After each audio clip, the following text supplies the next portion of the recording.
Hey guys, how's it going? It's Tuesday, October 2nd, 2018, and we're at the end of a Tuesday evening here, winding down. Oh, man, it's good wrestling on tonight, or some of my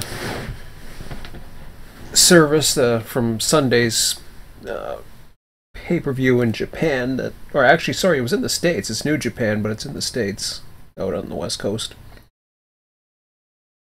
So I already got spoiled from it, which kind of sucked.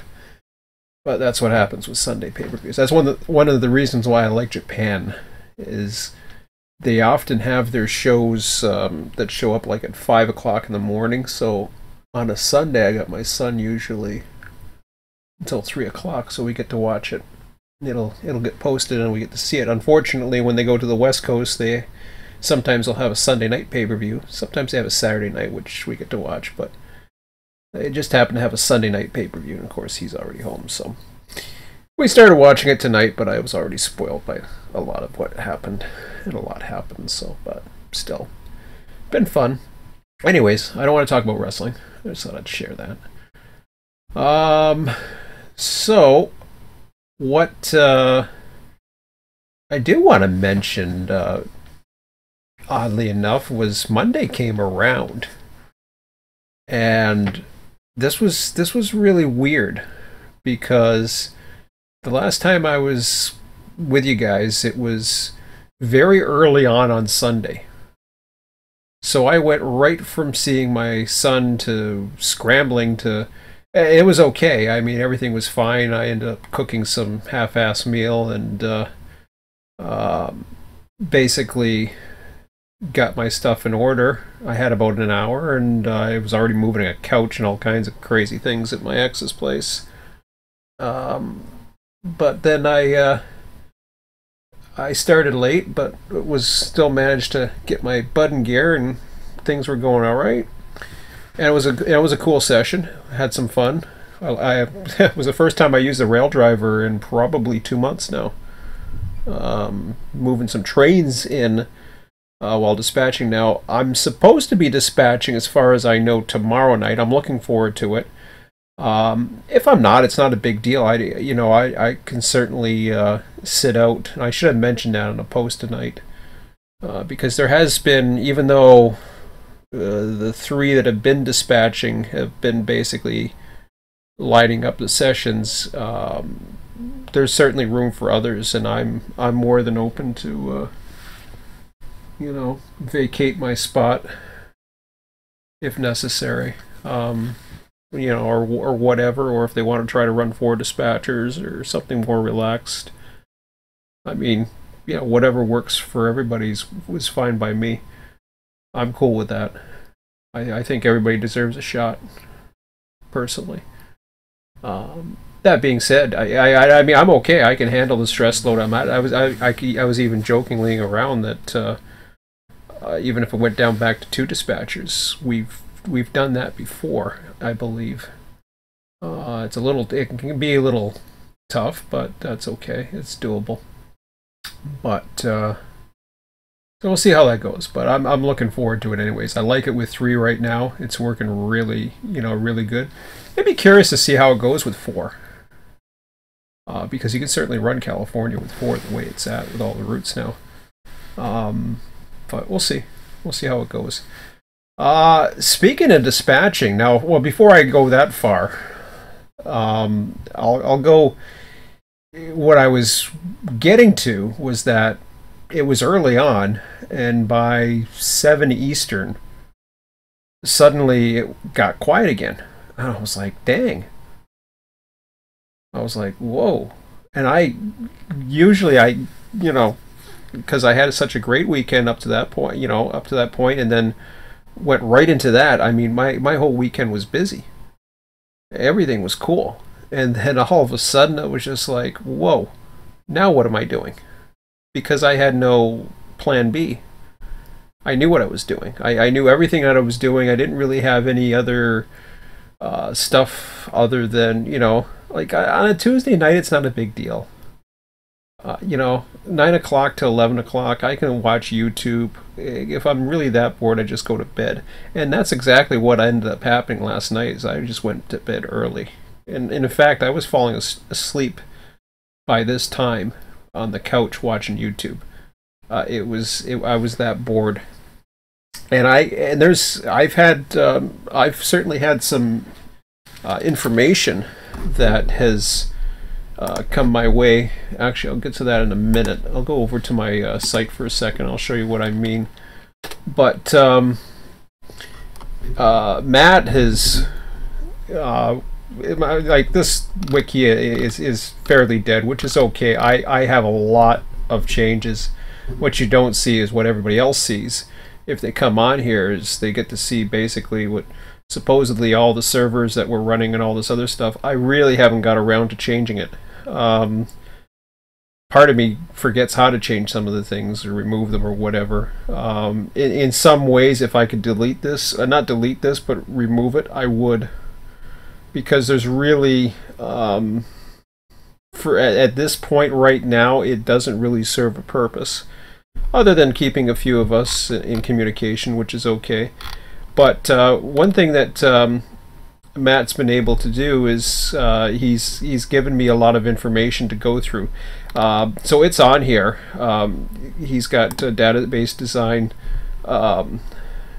files linked here. I won't get into it, but they, you know, that's the power of the wiki, and we never really utilized it as much as we could have. But he's been in there and he's done some stuff. Now, unfortunately, I haven't gotten into it, and the reason why I haven't got into it is not so much I haven't had the energy, I just haven't had the enthusiasm to look into it yet. There's two things that drive me in trains. Operations is certainly one of them. Dispatching is another. And the only reason why I've been kind of reluctant on going the dispatching route first is because I always wanted to have a backbone of operation behind the dispatching. That's what makes running on a server very appealing, especially a server that has a nice operation behind it. That's why I enjoy running or dispatching, I should say, on the Southwest server. My interest in actually running or switching is diminished big time, and that's because I've done it for so long, and it just got you know, it got kind of tiring after a while, whereas I don't know how to explain it. It's very repetitive. Dispatching's a different ball of wax. Now, of course, you got the random issues that we've talked about before. But even when you don't have the random issues, you do have real-world random factors coming into play. And those random factors create much more of a challenge than it is from running a territory. So if you're running a territory, let's say you're running a typical 8-hour territory or 4-hour turn, even the Cadiz turn. Say if you normally ran the Cadiz turn out of Barstow, for example, or you normally ran the Boron local and maybe a few other jobs, or you ran the hump, or you name it. Yeah, it's cool. It's a cool job to have. I certainly would love to do something like that, if I could, and if it didn't affect family life. Well, I mean, for me, it actually works in my favor, because family life is, you know, it's very, very little on there. But seeing all this other stuff like Deadpool and Thor and all this other stuff, I don't even know what the hell that is on the bottom anymore.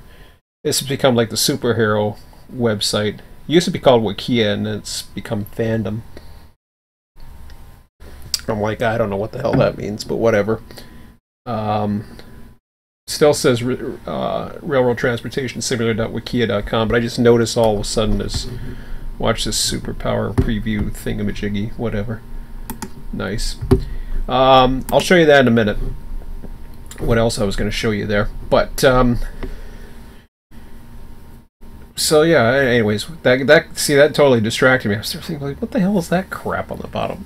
You know, and that's where I almost want to. And you can't. Unfortunately, I can't delete it. And I really don't have a replacement right now, and it still acts as my communication hub if I choose to use it at some point. So for now, I'm just, you know, I'm not too worried about it. I just let it go, and it will potentially serve a purpose down the road. It may or may not. I don't know. We'll see. So, as I was trying to say, I'm just trying to collect my thoughts there, or collect my train of thought. Yes, I should be wide awake. I had plenty of sleep last night, like I said. Where was I? So, let me just think about where I was going with this. Man, that totally, I hate getting distracted. I get distracted very easily. Just the way my brain works. So, how did I go? I was going along about. Was I talking about the dispatching yet? Okay. Yeah. So you're in a if you're in a territory and you're running the 4 hours or 8 hours, it's pretty straightforward. I mean, yeah, you might get surprised by a signal. You might have to.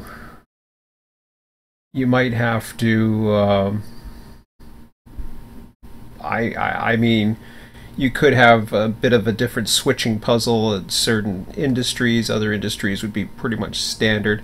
Like I said, it'd be a cool job, but it's pretty routine.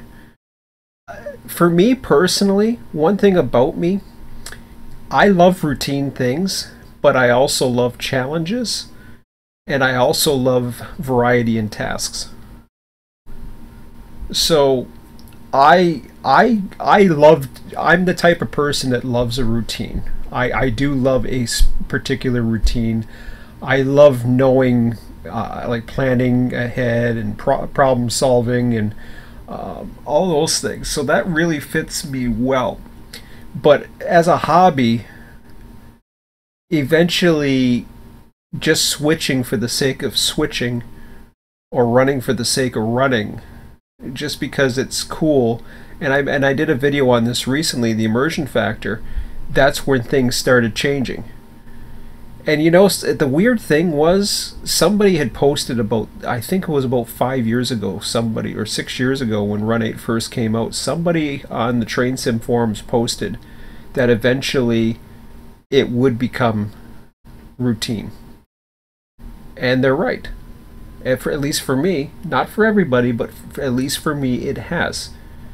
Here's what doesn't become routine, at least for me, and that is the dispatching side. Because yes, it's routine because of, you know, dispatching fits me so perfectly for the way my mindset is. So I get really excited about dispatching. I don't get believe it or not, I don't get as excited about operations.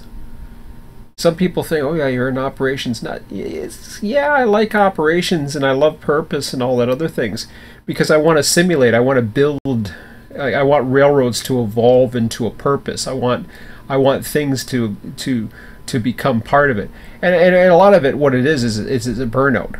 Like, you go to a model railroad club and you run once a week for a few hours, or have a session once a month or something like that, where I've had in the other model railroad clubs. That's a little bit different. You don't get burnt out by that. That's just a nice little treat. And then there's usually the socializing factor as well, and it's a lot different. But for me, you got to remember, in my peak, I was running a 24/7 server for the longest time. I was running multiple sessions a week. It was crazy. And in that, I was able to get the RTS car forwarding software, the RTS beta car forwarding software started, I've never really been pushed or really felt the need to push for anything beyond that. What has motivated me has been the potential to make a little bit of extra money on the side. That's a very strong motivator for me right now. But despite my interest in trains still, and despite the fact that I do want to do something in it, in order to get what people really want is a question of, okay, is that, how do I manage to do that? How do I go about getting that accomplished? And it's a real interesting way. You know, it's an interesting thought. Like, how do you go about doing that? It's hard to say.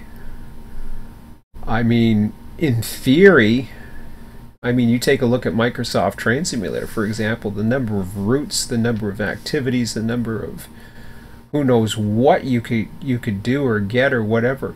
Like, Microsoft Train Simulator was way too routine. Like, once you had an activity, you were done. There was no purpose of having an activity and doing it more than once. You knew everything that was going to happen. It was pointless. That's why I really grew old of activities quick in that. And it also, oddly enough, it got me thinking too, because suddenly Train Sim World has an editor coming out, and that's got me interested. But I'm more interested in the fact that there's an editor, a world editor, as again, the money factor, plus the fact there's a creative side of me as well that's interested in that.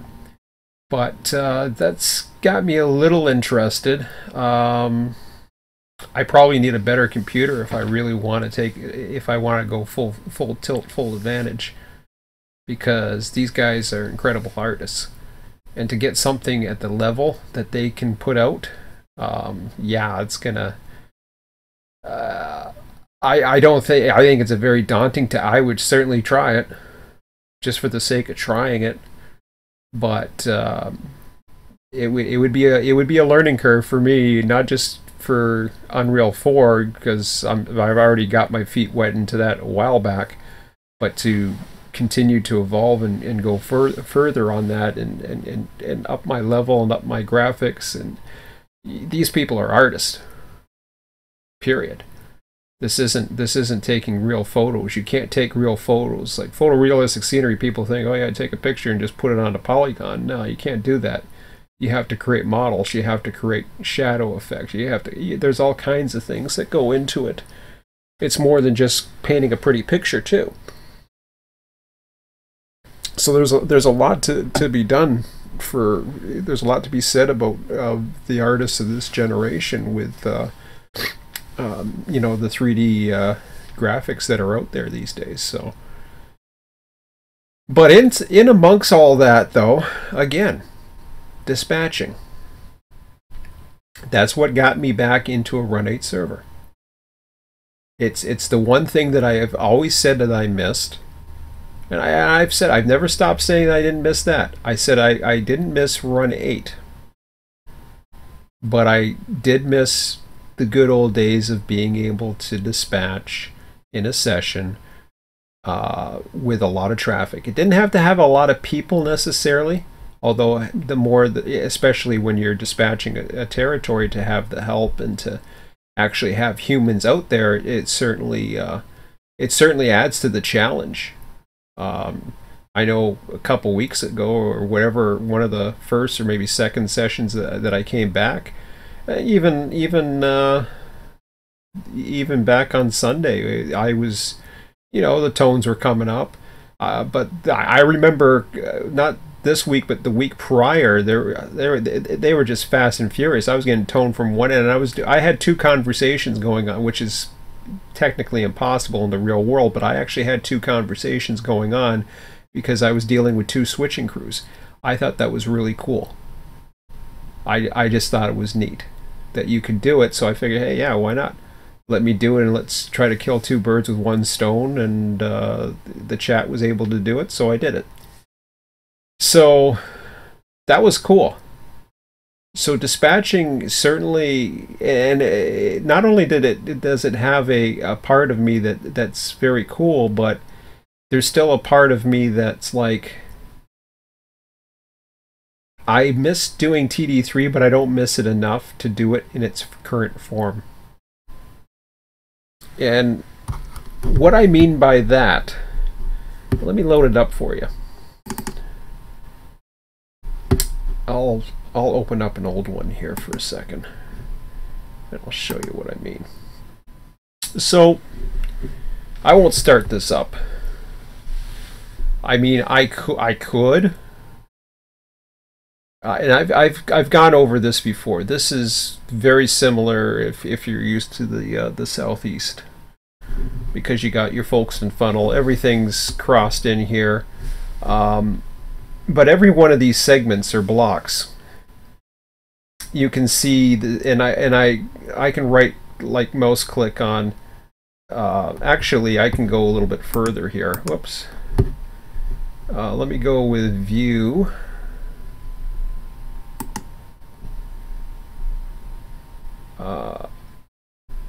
Block speeds. So I don't know, I can't see them too well from mine, and the ones that are clear don't show them as much.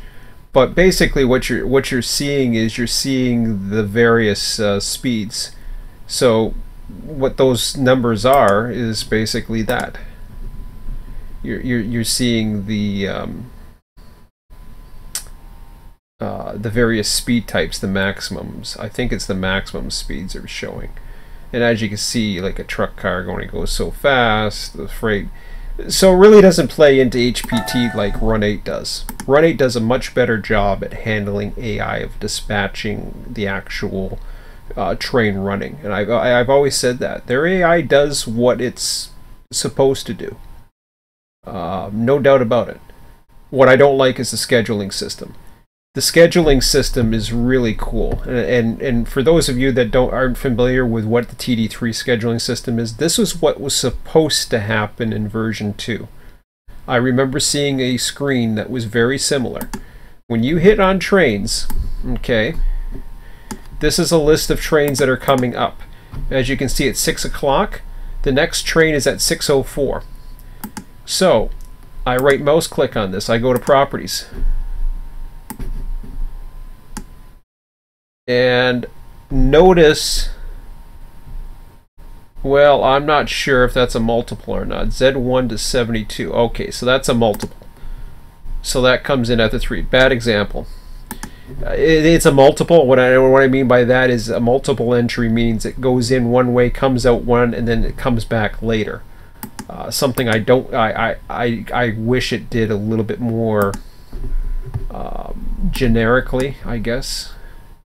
So this one is at 525, 72 to A3.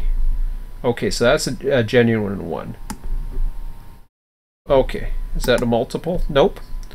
Perfect. So you can see this one here is supposed to normally come out at 0525. Well, it's got an ETA for 611. And looking at I have the signal lined up for him. Looking at what's happening here is he's late by about 46 minutes. And the reason of the lateness and how they calculate the lateness factors in these is, let me see, random train parameters, I think. Yeah. So late train arrival percentage, well, they got them at 99, so that they randomize pretty much everything except the passenger, which they set for 10. So they could come at all kinds of different times. Now the algorithm is very strange how it does that, but I'm not a big... I like the algorithm for a simple factor, but I'm more... I'm more the type that want it to be for reasons in a simulated, to somehow simulate the world beyond the world that you're actually in, if that makes sense. In other words, to simulate its actual journey, and to simulate the cruise, and to simulate traffic levels off an area. In order to get that to happen, you need to have an entire railroad. Thus, the whole idea of having a railroad transportation simulator. And that was my original concept a long time ago. I wanted to have a working, breathing railroad that functioned and co-relied on everything. And there's still a part of me that wants to do that. It wants to just generate the raw data. And I may do it that way, I'm not sure. But there's so many factors and so many time changes and delays that could happen or may happen, and it's so intertwined because the dispatching itself can become a factor, especially when you're looking at doing AI dispatching like I am. So that can become a factor, and you know, how complicated a yard switch is required, how much extra switching is required due to extra demand, or not too much not enough capacity for the work that has to be done, so you need extra moves. There's all kinds of factors that really can play into, or even, you know, like crew availability or power availability. Do you have enough power to run on a train? Do you have enough can you run you know, you know, then it goes into engine failures and mechanics and hot box detector, you name it. You can, there's so many intertwining things that could cause it. So really, to try and simulate that all is very, very difficult to do. But perhaps I'm looking at it from instead of from the bottom looking up, I should be looking from the top looking down. And depending upon your perspective, that could be either way. It could be from the bottom looking up, and you know, just everything that comes into that little area, such as your dispatching zone, has to do with the bigger picture. Or you can look at it as you've got a little bit of data coming in, and you're just going to deal with the big picture that's currently your own big picture. So you just get so much data and you deal with it. And then once you've dealt with it, then you can intertwine with others, and then that creates a bigger picture. You know what I mean? If that makes sense. Hopefully that makes sense. But Train Dispatcher is a very popular, it is probably the most popular title that's out there for dispatching. The other thing that this does too is whenever there's a hotbox detector, like say in this block, there's a lot of things. There's a lot of weaknesses. There's a lot of great things about this. One, people can go in with something called Track Builder, and they can build their own territories. I've done just that. In fact, if you go over to me,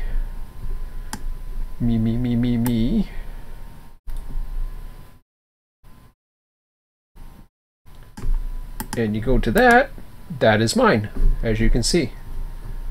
So I have created a territory, and this was based on data that came from my Model Railroad Club, because Romford is actually connected to the Sudbury division. But I decided to do Parry Sound and MacTier. And MacTier, for those of you that remember me back in the Microsoft Train Simulator days, well, the MacTier was one of my last projects that I did through RTS. It was one of the initial RTS projects that I did, and it was involved with Ted Kosela, who is a member of the Waterloo Regional Model Railroad Club. I was a member there for a while. I decided I ended up quitting, I think, a little over a year ago. But you know, I'm still in great terms with the guys, and I go out to see them, and it's just, you know, going out. I I had to look at the money. You know, money's been a little bit tighter, so I've been very careful as to what I'm doing. I want to pay more attention to my cash flow, etc. Like, I mean, I got $400 of expenditures coming up to put rear tires on my car, so it doesn't be slide around like crazy in the rain, especially the snow coming up as winter approaches. But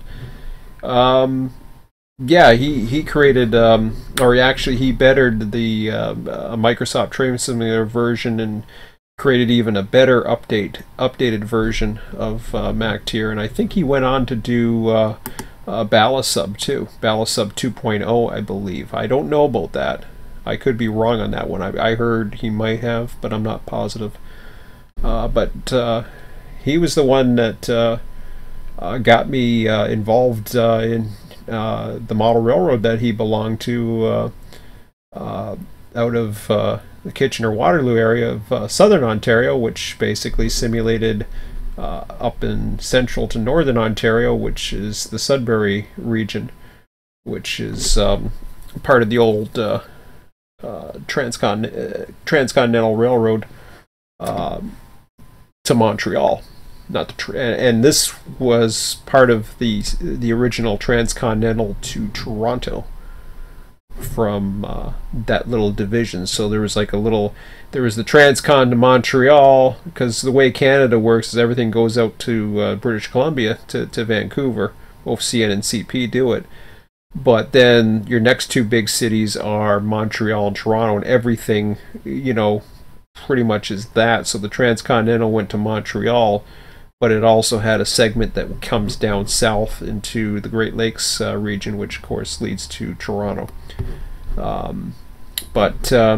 Yeah, so that's the advantage of having a track builder. Now, it's a pretty it's a somewhat, I don't have it installed on this computer, believe it or not.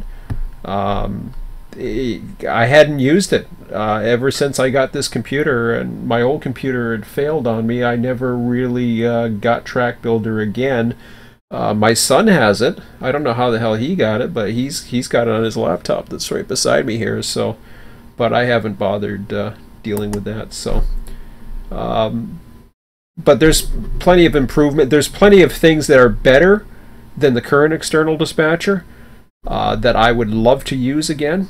But at the same time, there are things that just don't have any, you know, that they're just totally weak, especially when you don't deal with the grades. You deal with just an arbitrary number for speed. Things can get pretty routine, although I find this very challenging. Just mixing up the time and having the crew changes and all that other stuff, and signal failures and engine failures and things like that. Now, what does become very routine is the speed in the work zones.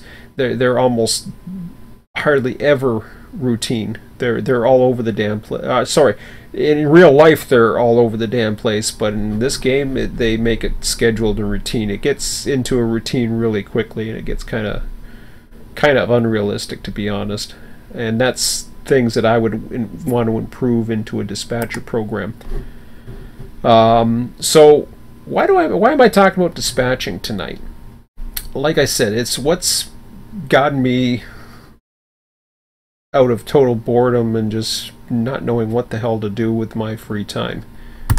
But as I said, this is TD3. Now, this was technically became almost abandonware.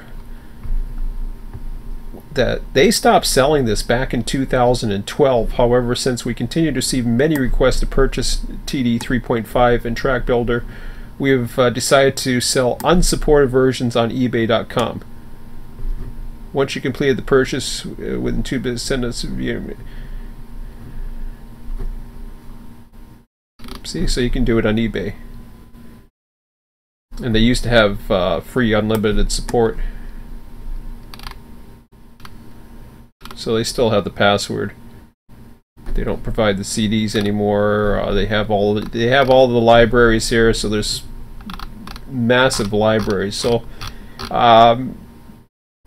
they're more into AEI rail frequency identification equipment and services.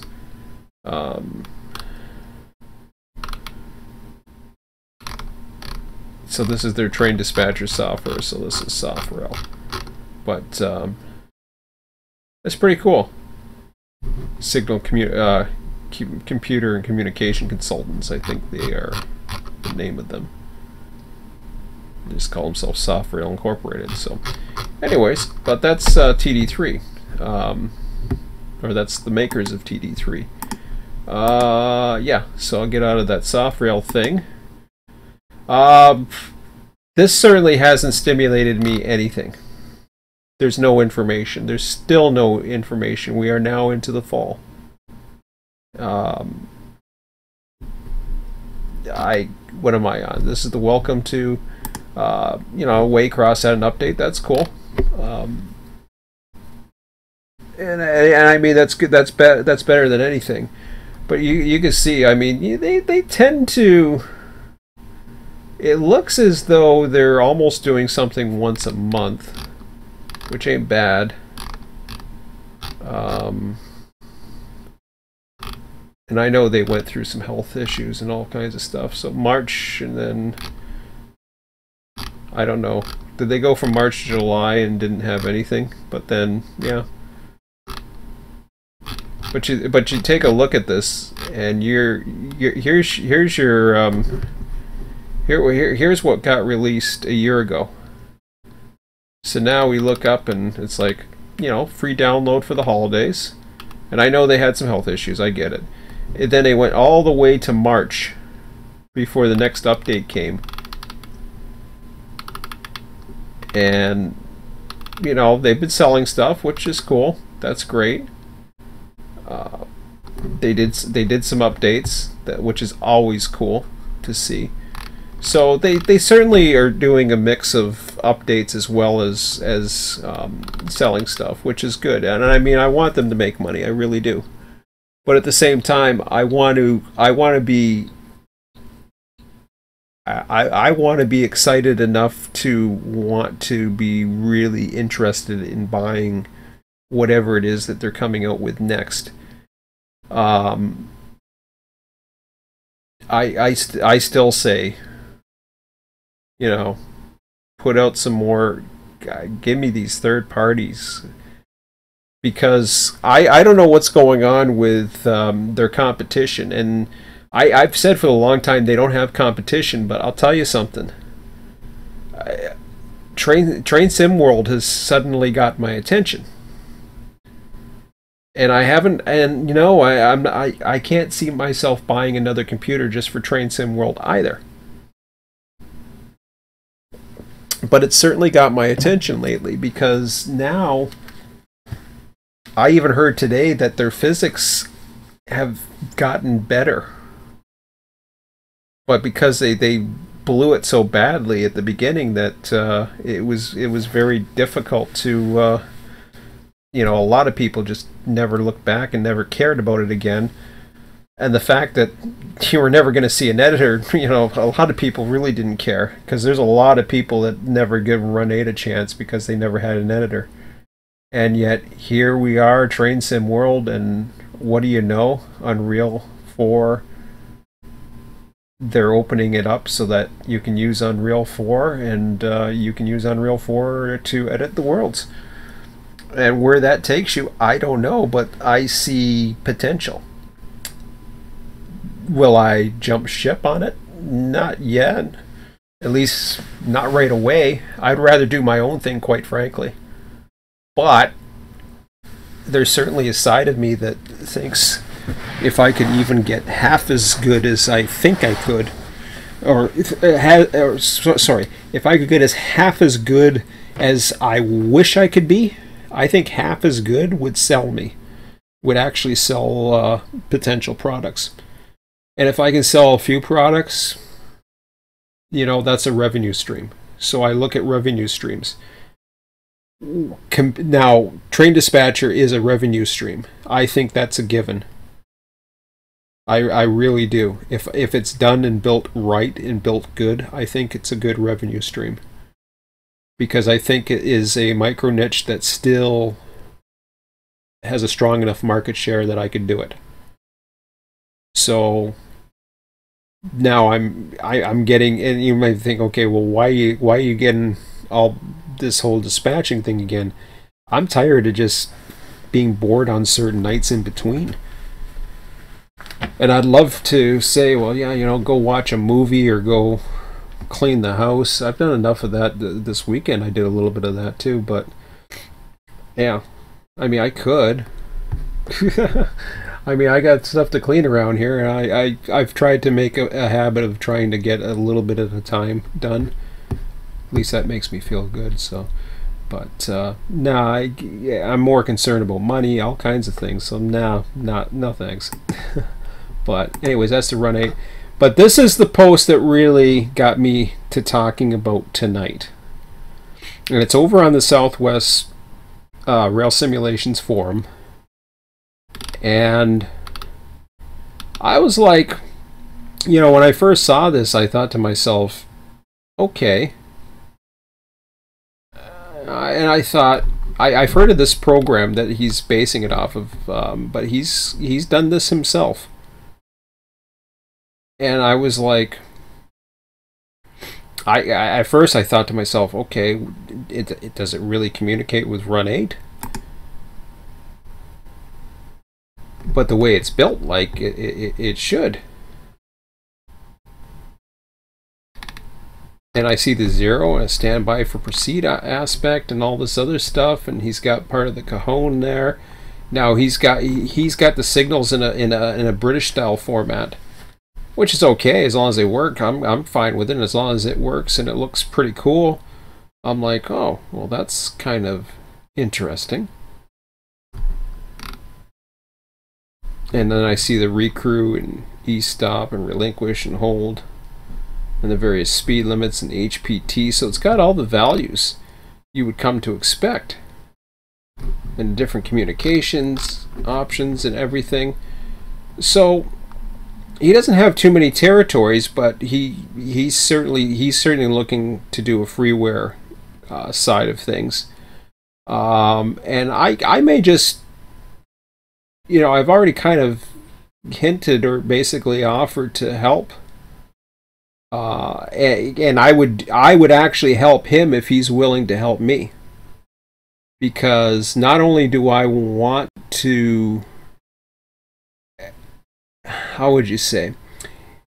I could go the TD3 route, but I could go just the Run 8 route, but I would rather go the TD3 style replacement route, but still be compatible with Run 8.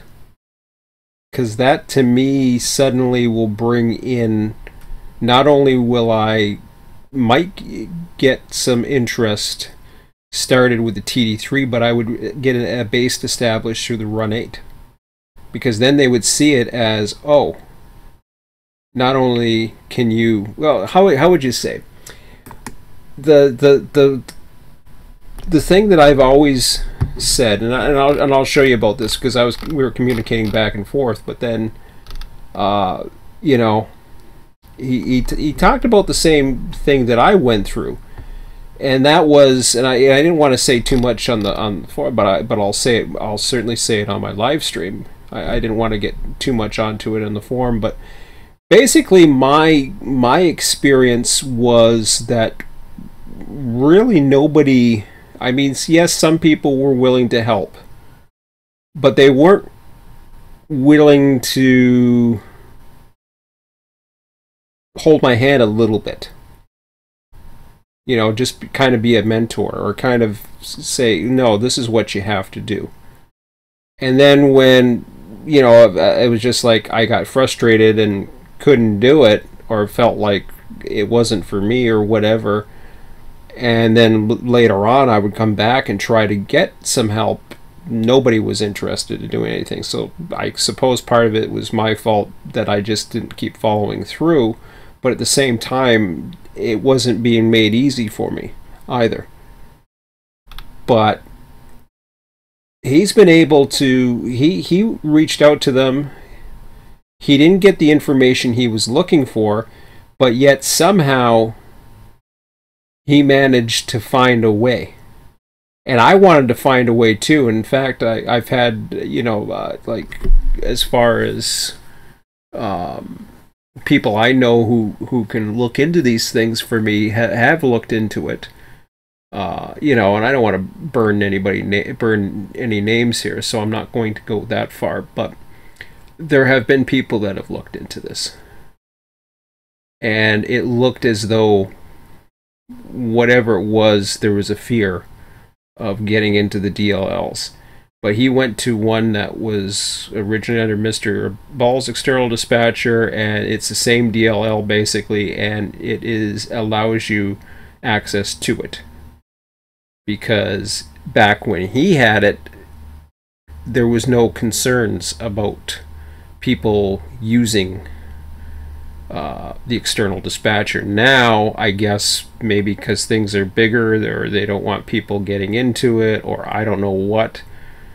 I have no idea. Or they're afraid people are going to copy Run 8 or something. I don't know. Who knows? But so this was encouraging news when I saw this, because I looked into this. I had actually looked into somehow, if I couldn't get the information, I looked basically at being able to get into the DLL and try to figure out how to communicate. I've gone through some data, and I'm by no means a hacker, but I started going through some data analyzers and trying to figure out what exactly the protocol was, so that I can somehow manage to find a way to make them communicate.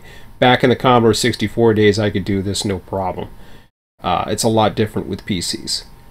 And I looked at that and I said, man, it was too much. I even did some tests. I mean, I remember Scott and I were doing tests. There was a time where I was trying to get Run 8 version 1 to do AI. I was trying to find ways to clone a player. I was trying to find. I was doing all kinds of crazy things just to try to get something out of what we had to make it a little bit better. And you know, but to the most part, it wasn't going to go anywhere. So, but that certainly got me interested. So this is another external dispatcher that's on the horizon. I hear, and I'm not into Facebook, so no. I checked TSCAD's website. Here's TSCAD's website. Now, this is what I hear, and then again, it's hearsay as far as I'm concerned. But is it TSCAD? I don't know what the hell it is. That ain't it. Okay, let's go to Run 8 Studios. Let's go to the community now. Look at this. Remember how this used to be nice and big?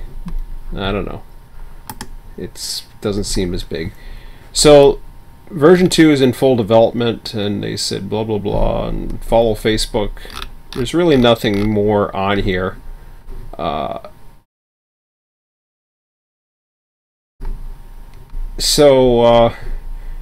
When will it be released? Nothing's set in stone, but I'm hoping to have TSCAD version 2 ready by Christmas 2017. Yeah, he's a little late. But you know, I hear this is in beta, whatever that means. Like I said, I'm not privy whether it's designed for Run 8 version 2 or not. I'm not privy for whatever information is out there for this. So, hey, if it comes and it's doable, that's great. Honestly, I was kind of reluctant to pay money for this, to be quite honest. If it was the only game in town, yes, but now since there's a free option, and if I could figure out how to do it, well, guess what? Sorry, I'll figure out how to do it. Because there's already a free external dispatch out there, why would I go for another one? I might just stick. I usually would stick with free if free is out there. But with TD3, that's a totally different thing, because that's a new program that I'm looking to develop as well. So ideally what I'm looking at doing, and the reason why I say if I'm going to do anything, I've always believed that there's and really this goes back to my whole ideas as far as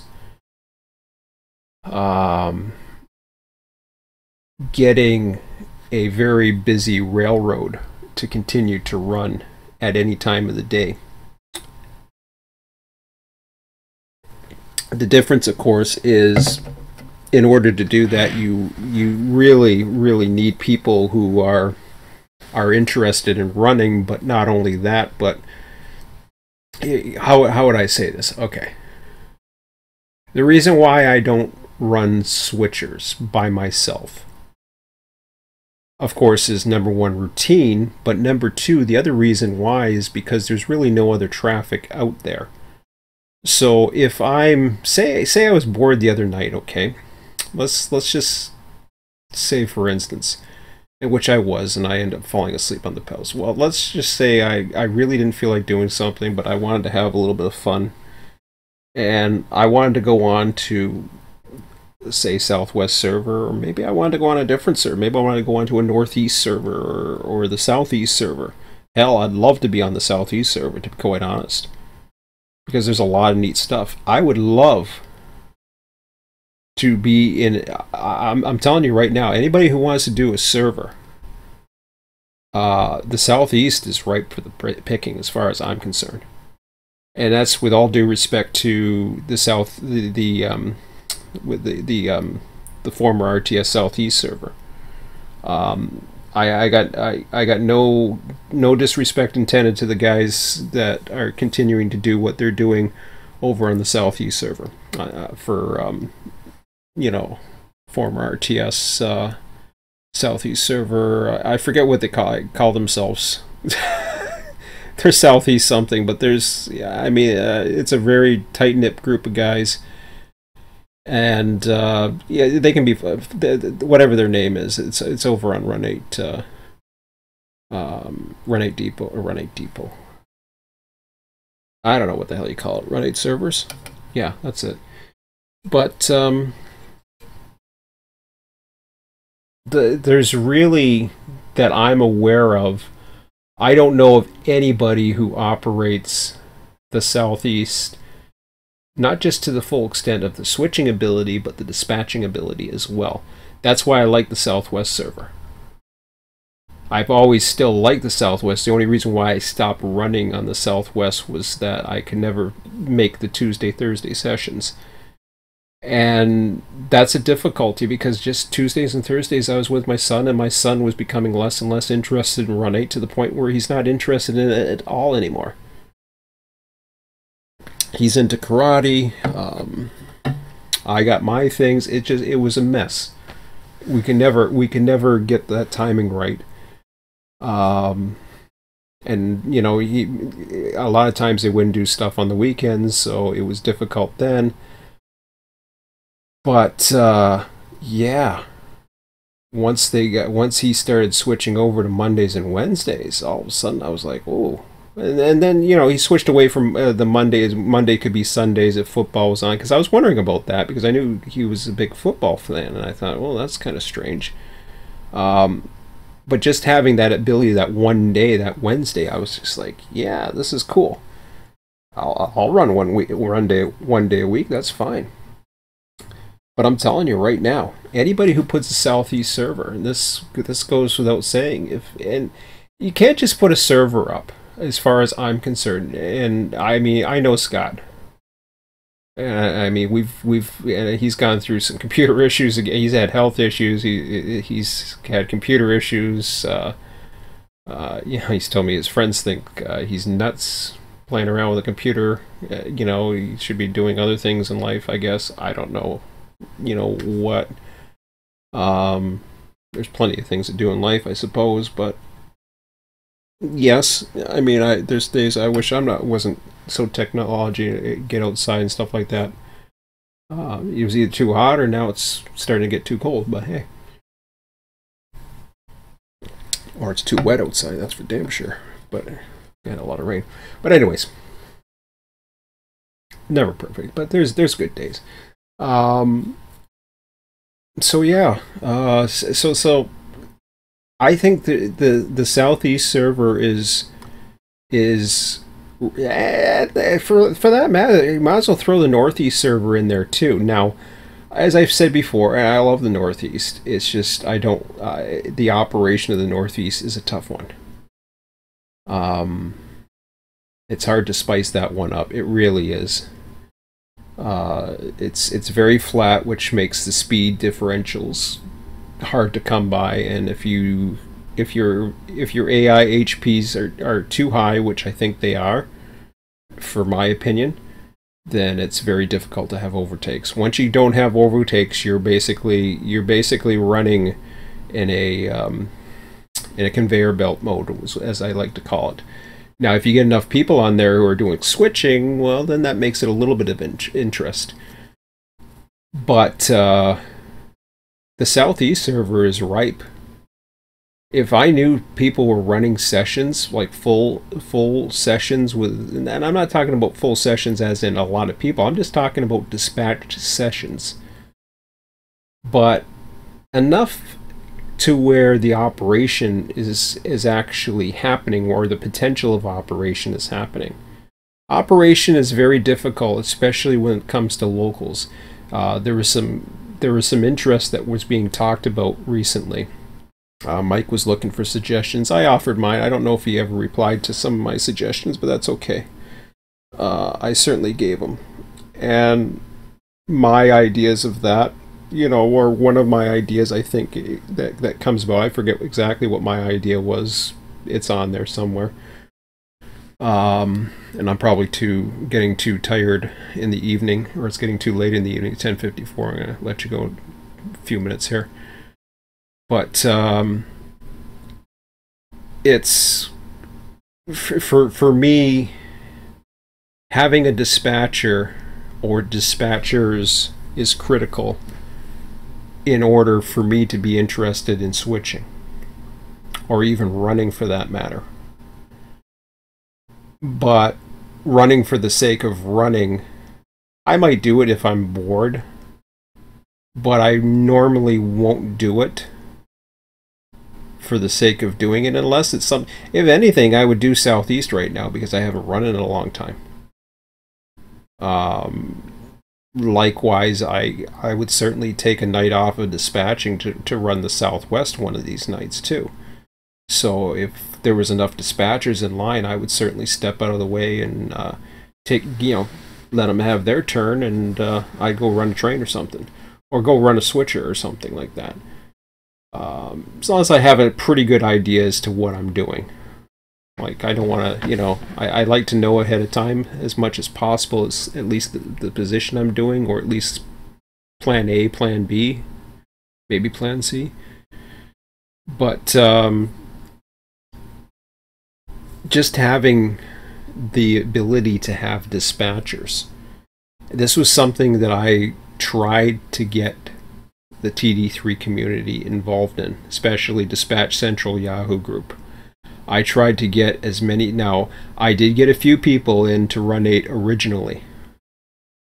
But I even tried again once version 2 came out, and I said, if you guys are looking for something different, you might be interested in this. But of course, that means you have to get run 8. And not just because you like dispatching doesn't mean you like train simulation. They're two different things, and none of them always go hand in hand. That includes model railroading, that includes rail fanning. I know a lot of rail fans who have no interest in virtual rail or even model railroads for that matter, and some like them all, some like some of them, you name it. I know people who like garden railroads.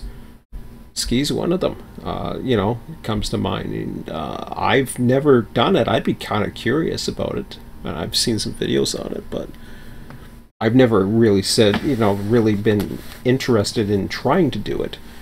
But model railroading, yeah, sure, why not? I've been there, but am I interested to continue to do it? Nah, it's too much of an expensive hobby as far as I'm concerned. But that's where, if you get enough dispatchers, I think people would be more inclined to try and run, especially if they like running locals. Because for me, running locals when there's no trains running around is what always, or even running trains when there's no trains around, it was always made it difficult for me to want to do anything.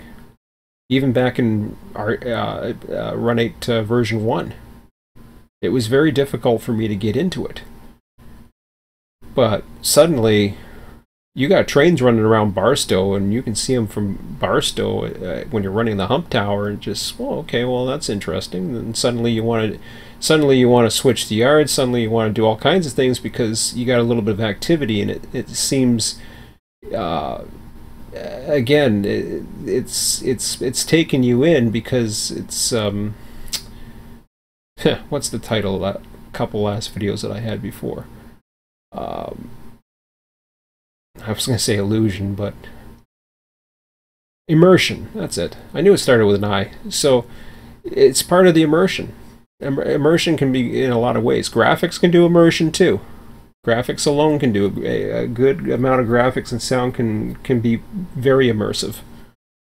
But so can operations, and just the feel of you being part of something it can be very immersive too.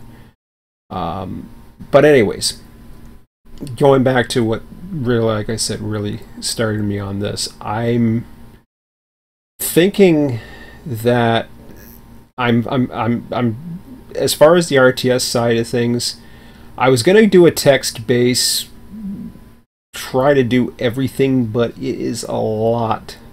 And yeah, I can do it just because it's text based, and I can probably play around with logic and fields. And I certainly have the data that's there, that that's on my site, that people have provided, which, you know, is appreciated. But there's been a side of me that really hasn't wanted to try it. What I may do is do a basic operation to try to stimulate some type of change to lengths and stuff like that. I may go with just a random length changer of some sort. The whole idea is just to get the lengths and then the scheduler, but I think for scope wise, if I can have something that's just a little bit more, even more flexible and open to later development, or open to network communications, then going the route of having a brand new dispatching software called RTS Dispatcher, which, you know, I'm going to base it on TD3, and it's probably going to have I don't know if it's going to have editors. I might just you know, I honestly, I might just keep it closed. I might just keep it, as much as I want to give it open. I don't know if I will keep it open. I probably will, because you have to have content to do it, and I think keeping it moddable is probably my best choice. I mean, the only thing for me personally that I fear in that is, by doing so, I'm potentially risking not having enough cash flow, like your business model. Like, suddenly, if you don't have content and you only have the main program, you're risking. You're losing some of your revenue streams. But at the other side of the coin, if you have something that is so easily moddable, then that could really boost. I mean, just take a look at what Microsoft Train Simulator did, except the difference between that is Microsoft Train Simulator is still much more popular than TD3 is. Not everybody wants to do this dispatching, but TD3 is very popular. Don't kid yourself. There's a lot of people that love dispatching. So it is very popular. Still to this day, I think it's probably one of the more successful programs out there. So I see it as a doable challenge, and yeah, there's some graphics in it, but it's all 2D. Everything's 2D, and I think it really builds back towards, if I start there, then I can go ahead and play around with some of my yard ideas, and get into the software that plays around with AI dispatching, and AI. There's a lot of things that I could really play around with that might do some damage. I don't know, but I think just getting myself active again would be nice. So I've certainly, for now, I did. I don't know if you guys caught it there, but I did reply to that thread on the Southwest forums. I said I am available, and the idea here is that I've been very clear. I do want to make money. I certainly want a revenue stream. I'm not here to I've done it. I've done the free stuff, and yes, I will be able to help people, and yes, I'll still be able to. I still want to be part of projects that I can help get on the ground, and get more people into to run 8 or whatever the case may be. But at the end of the day, I still want to develop my own brand as well. And I don't know where Run 8 is going.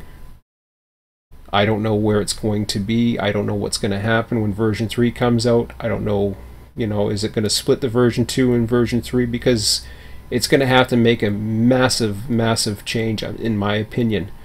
A change that is very similar from version 1 to version 2 is going to have to take place to version 2 to version 3 in order to get everybody to continue to go with it.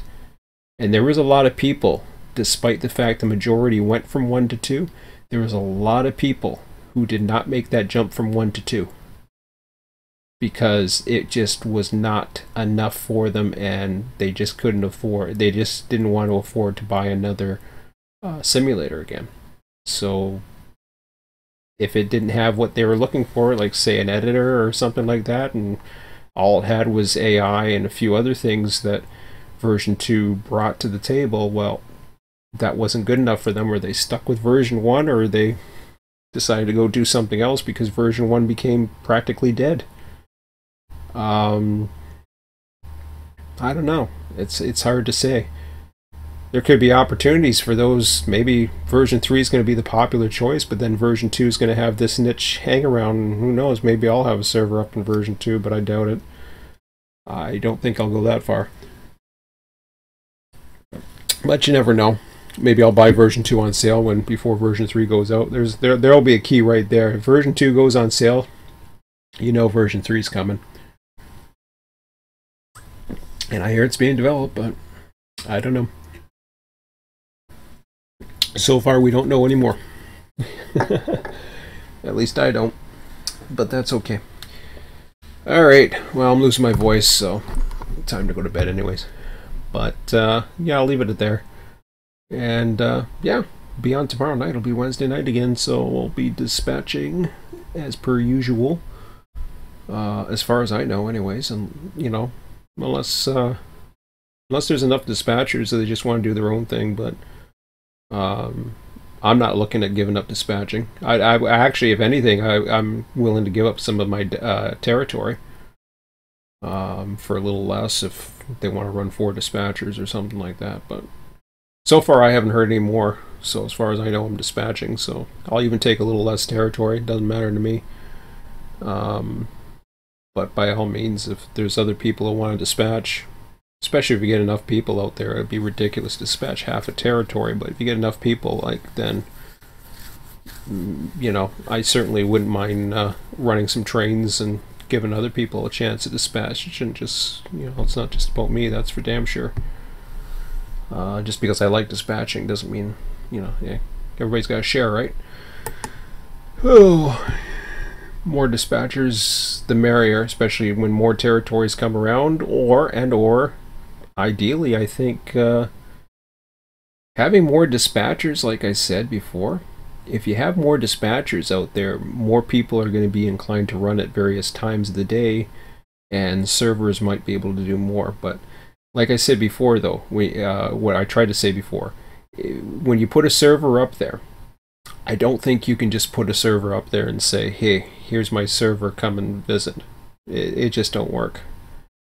You can be as open and nice and whatever, but I just don't think personally it works. Maybe it does, I don't know, but I think the structured servers and giving a lot of guidelines is going to work a little bit more. So there's a lot of servers out there right now, but I don't know what they're all about.